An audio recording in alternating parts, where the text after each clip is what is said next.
Assalamualaikum warahmatullahi wabarakatuh. Salam sejahtera buat kita semua. Salam, Om Swastiastu, nama budaya, salam kebajikan. Balik lagi di channel YouTube Afif Safi, pakar bola mengomentari sepak bola dengan kebahagiaan, dengan kegagalan penaltinya Lionel Messi yang nanti bakal gue bahas. Dan tentunya hari ini gue bakal bahas Copa America yang Argentina mengalahkan Ekuador dengan drama adu penalti skor 4-2. Akhirnya Argentina lolos tapi Messi gagal penalti. Nanti gue akan bahas. Dan selanjutnya gue akan bahas mempreview antara pertandingan tuan rumah Jerman yang akan berhadapan dengan Spanyol, yang dimana bisa dibilang itu adalah final kepagian. Bertabur bintang nanti malam dan bertabur drama. Harusnya kita bisa saksikan semenarik dan seseru itu. Karena ya selain ada beberapa bintang yang saling gesekan di situ, ada beberapa nama anak muda yang gacor-gacor juga. Lini belakang Spanyol yang harusnya ini adalah ujian pertama dari Spanyol ya, karena menghadapi Jerman yang notabene adalah tuan rumah.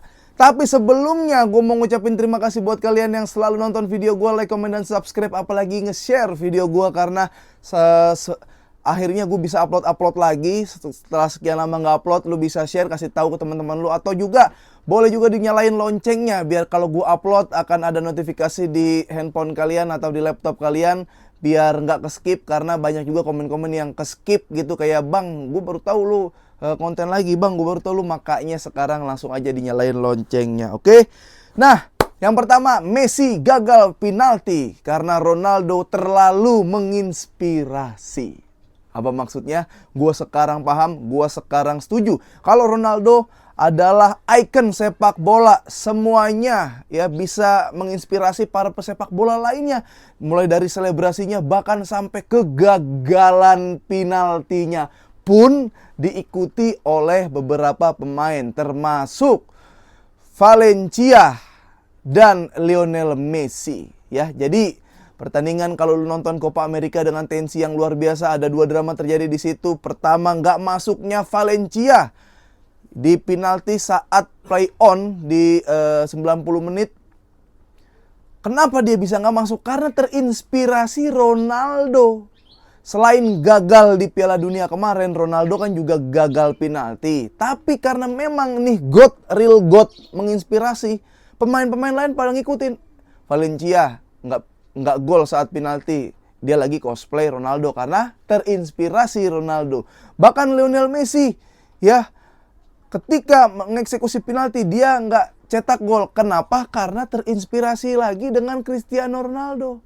Walaupun bedanya Messi di pertandingan kali itu dia melakukan pre-assist dari corner ya, dari set piece, bola umpan ke tengah, dapat dari pemain belakang Argentina, akhirnya disundul oleh Lisandro Martinez. Berarti kan dia nge-create chance ya, dia membuat kesempatan, dia menjadi pre-assist, berkontribusi. Walaupun bedanya seperti itu, Messi cetak gol, nggak nangis, naikin mental temennya ya, dia melakukan kontribusi jadi pre-assist di pertandingan kali itu. Argentina lolos dan Ronaldo nggak masuk, nggak gol ya, malah dropin mental yang lainnya dan malah nangis, malah dia. Jadi beda cara ngegendongnya, memang beda. Portugal ngegendong Ronaldo, jadi ada beban di situ ya. Tapi yang gue salut adalah itu dia, Ronaldo menginspirasi. Selain gagal di Piala Dunia, gagal penaltinya pun bisa diikutin oleh pemain-pemain lain. Intinya apa? Intinya adalah sekelas Lionel Messi pun yang sudah menamatkan sepak bola, Copa America, Liga Champions, World Cup, Finalissima juga ya. Finalissima itu adalah, kalau yang buat lu yang belum tahu, Finalissima juara Copa America diadu sama juara Eropa. Kemarin Argentina lawan Italia, Messi menang lagi. Sebelum itu memang Copa America, sebelum itu menang World Cup, dapat Ballon d'Or 8. Jadi sekelas Messi pun bisa nggak gol dalam mengeksekusi penalti, apalagi kalau cuma Cristiano Ronaldo gitu ya. Sekarang kita bahas pertandingan Jerman yang nanti akan main jam 11 sampai jam 10 ya. Dan jangan lupa, gua akan ada di live reaction ya buat teman-teman yang di sini. Ayo nonton di live reactionnya YouTube My Super Soccer bareng gua, Jerry Arvino, Rifki Bawel, dan Aldi Bawazir. Di situ kita seru-seruan, kita dukung Spanyol ya. Karena apa? Ini pertandingan yang seru. Pertama adalah ya, secara statistik, secara komposisi pemain, Spanyol memang lebih diunggulkan, apalagi walaupun dari 36 pertandingan memang lebih banyak menang Jerman, walaupun kayak 53% menang Jerman. Tapi 6 pertandingan terakhir Jerman belum berhasil mengalahkan yang namanya Spanyol. Ya, ini jadi gua kasih statistik dulu ya. Spanyol menang di 7 laga terakhir di semua kompetisi. Spanyol catatkan 3 clean sheet dari 4 laga di Euro terakhirnya. Karena gol kemarin aja itu bukan gol dari lawan ya, gol bunuh diri dari De Norman. Tapi Jerman juga tak terkalahkan di 8 laga terakhir di semua kompetisi. Dalam 4 pertemuan terakhir, kedua tim diantaranya berakhir imbang.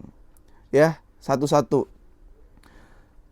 Nah, ini fakta yang menarik juga bahwa kedua pelatih ya, De La Fuente ini dan Julian Nagelsmann belum pernah ketemu ya. De La Fuente belum pernah melawan Jerman, Nagelsmann belum pernah melawan Spanyol.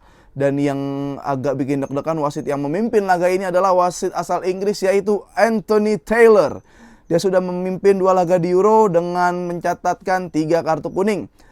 Rekor Spanyol saat diwasiti oleh Taylor ini 4 laga, 2 kali menang dan 2 kali kalah, masih imbang berarti ya. Rekor Jerman saat diwasiti oleh Taylor ini 2 kali laga, 2 kali menang. Itu ya. Sementara dari key player kita tahu ada Fabian Ruiz di situ dengan 2 gol, assist juga Fabian Ruiz, ada Lamine Yamal 2 assist. Ya, ini yang jadi top rating malah Fabian Ruiz tanpa diduga. Dari Jerman ada Yamal Musiala dengan 3 gol, top assist ada Gundogan ya, dan 6 pemain lainnya. Jadi asisnya nggak ada. Yamal Musiala ini justru yang paling menonjol karena 3 gol Yamal Musiala sudah melewati torehan yang diraih oleh Miroslav Klose dan torehan yang diraih oleh Michael Ballack ya. Semua pemain bisa bermain, tidak ada yang absen. Dan kalau kita lihat ini dia nih ya. Dari 26 pertemuan, Spanyol menang 8, seri 9 kali, dan Jerman menang 9 kali. Ya, jadi tapi laga-laga terakhir ini Spanyol kayak di internasional Nation League gitu bahkan pernah ngebantai. Jadi gini, di Euro Spanyol menang. Di Piala Dunia Spanyol menang yang golin Puyol. Lalu di Nation League Spanyol pun juga menang, ada skor yang 6-0. Jadi sekuat-kuatnya Jerman saat itu masih bisa kalah dengan Spanyol. Ya, bahkan saat itu gue ngeliat, nih kayaknya kalau kalian masih ingat, Ferran Torres tuh hat-trick deh. Ferran Torres, Morata, ada beberapa yang nggak masuk akal menurut gue. Kayak Ferran Torres hat-trick tuh kok bisa gitu lawan Jerman. Nah, bisa jadi berarti nanti Ferran Torres main, guys. Nah, ini dia. Coba kita lihat tuh 6-0 benar. Morata, Ferran Torres. Wow. Ya, saat itu. Jadi secara statistik memang untuk sejauh ini Spanyol diunggulkan dengan jumlah kemenangan berhadapan dengan Jerman ya. Jadi ini pertandingan yang seru banget menurut gua. Ya, Jerman nggak punya rekor bagus dalam beberapa pertemuan terakhir ya. Mereka cuma memetik 1 kemenangan doang. Ya, dalam 7 pertemuan terakhir, sisanya 3 kali seri, 3 kali kalah ya. Bahkan di saat ini dia nih, 17 November 2020 6-0.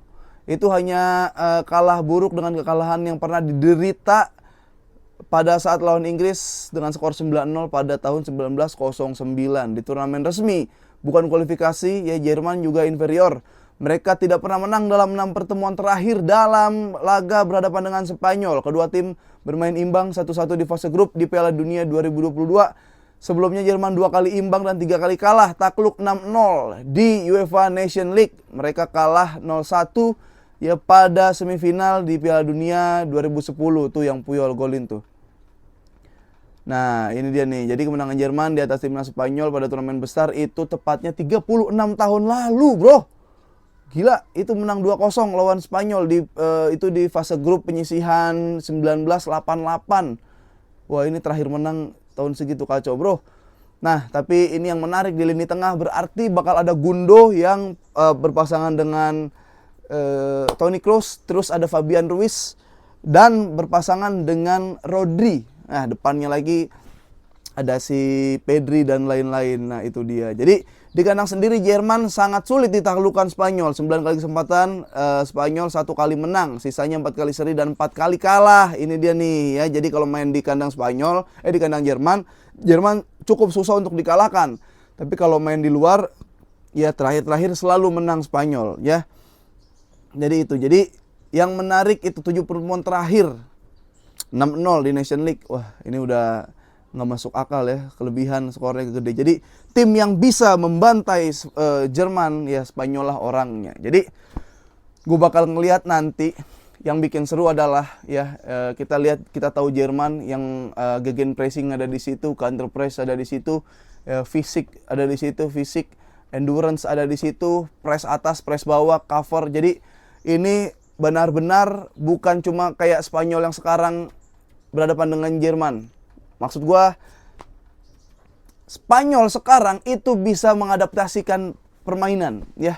Dia bukan cuma ball position yang ending produknya gol. Itu memang bagus, tapi SDM-nya harus memadai. Tapi sekarang zaman berkembang, sekarang sepak bola modern datang, ya, mereka juga harus bisa beradaptasi, dan sejauh ini Spanyol bisa beradaptasi. Jadi yang bikin seru adalah bagaimana nanti pressing ya, press tingkat tinggi ya, transisi yang kencang akan dihadapkan dengan ball position, serta bukan cuma ball position tapi bisa mengadaptasi dan membaca permainan secara cepat. Itu yang terjadi. Bagaimana nanti akan ada Jamal Musiala berhadapan dengan Lamine Yamal, karena Lamine Yamal sini sudah mencatatkan 2 assist ya, dan cukup impresif buat pemain yang berumur masih 16 tahun ya. Jamal Musiala udah 20-an. Ya, tapi untuk usia 16 tahun udah bermain di kancah Euro, udah bikin assist sebagai pemain muda dengan assist pemain paling muda memberikan assist.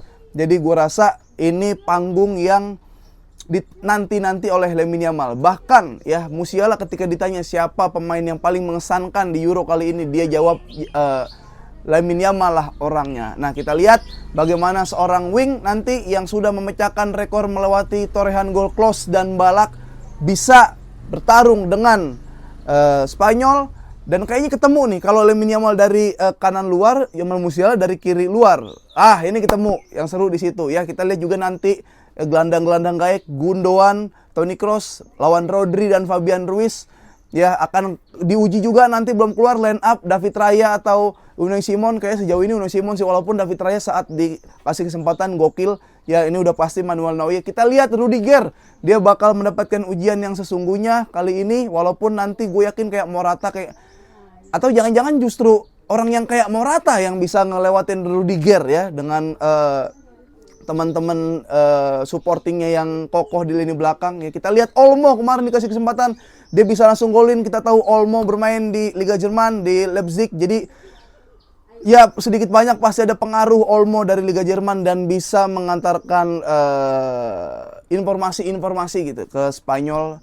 Dan ada juga Nico Williams yang lagi gacor-gacornya. Kita lihat nanti ya, kiri kanan ini gue rasa walaupun lini tengah itu lini yang sangat solid, diisi pemain-pemain gelandang-gelandang yang world class menurut gua, tapi justru nanti permainan banyak harusnya dari sayap. Karena kalau gue lihat Spanyol dan Jerman nggak mau bertahan, dia kalau bisa cetak gol duluan. Gitu aja dari gua. Kalau gue bilang prediksi, gue sih pengennya ya, gue nggak mau prediksi, pengennya adalah Spanyol yang lolos. Gue pengen Spanyol lolos dengan skor 2-1 aja, nggak apa-apa lah. Jadi buat kalian silakan di komen, di kolom komentar kira-kira seperti apa pertandingan yang berjalan nanti malam antara Spanyol berhadapan dengan Jerman tuan rumah. Dan lanjut sebenarnya jam 2 ada juga Prancis lawan Portugal. Nanti ya gue saranin buat fans Ronaldo yang mau ngecengin Messi nggak gol, sabar ya. Emang gregetan kayak, nih gue mau ngecengin Messi tapi lawan gue Prancis. Aduh, gimana nanti nih? Walaupun kalau lu ngecengin Messi, kita semua udah punya defense. Kita semua udah siap buat nge-counter apapun yang diberikan oleh fans Ronaldo. Tapi itu fans Ronaldo dodol lovers yang menjadi hama aja. Kalau fans Ronaldo yang dewasa, yang pintar, gue yakin kelakuannya nggak seperti itu. Oke? Sampai ketemu lagi di konten-konten berikutnya. Jangan lupa lo nanti malam nonton ya jam 10. lu bisa nonton 2 device, satu di TV, satu lagi YouTube-nya My Super Soccer. Ada gua Jerry Arvinol, di Bowzir dan Rifki Bawel. Sampai ketemu, sehat-sehat selalu guys. Terima kasih, dadah.